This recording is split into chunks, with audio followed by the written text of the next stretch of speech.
1 Corinthiens, le chapitre 11, à partir du 5e verset jusqu'au 16e verset. Celui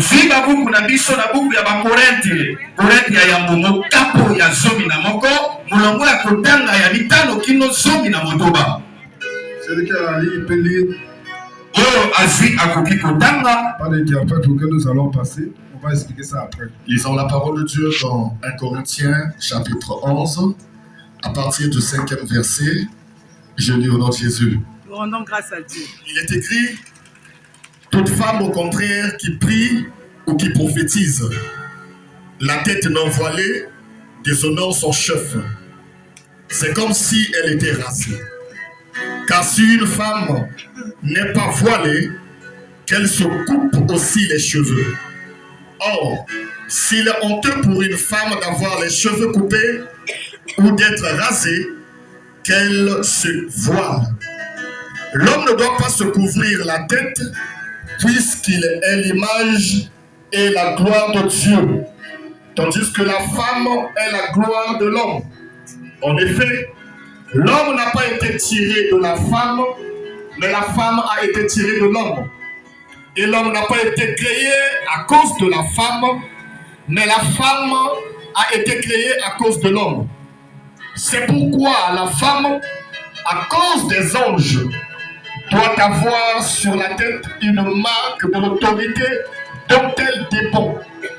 Toutefois, dans le Seigneur, la femme n'est point sans l'homme, ni l'homme sans la femme. Car, de même que la femme a été tirée de l'homme, de même l'homme existe par la femme. Et tout vient de Dieu. Verset 13. Jugez en vous-même. Est-il convenable qu'une femme prie Dieu sans être voilée? La nature elle-même ne vous enseigne-t-elle pas que c'est une honte pour l'homme de porter les longs cheveux, mais que c'est une gloire pour la femme d'en porter, parce que les cheveux lui a été donnés comme voile. Verset 16.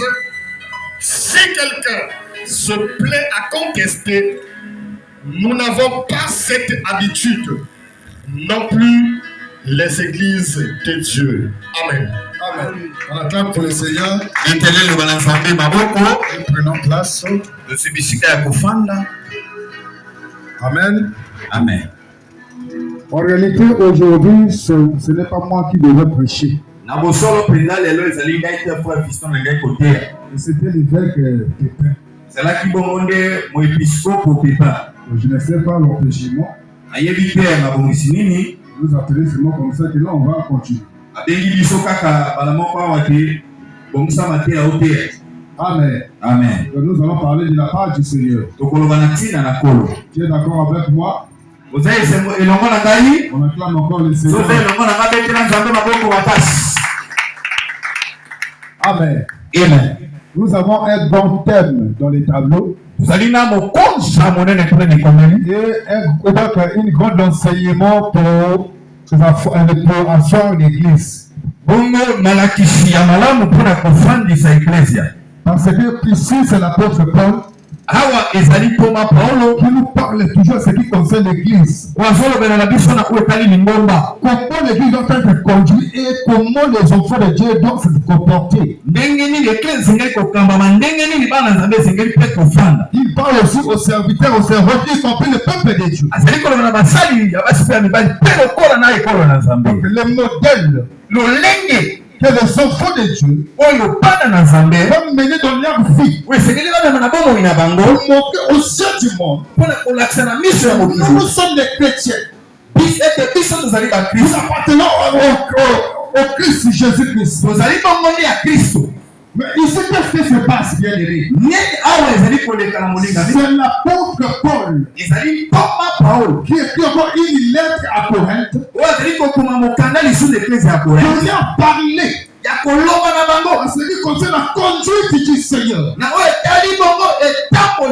Hier, on avait dit ceci. Même la Bible elle-même, c'est toujours l'apôtre Paul qui nous témoigne ceci.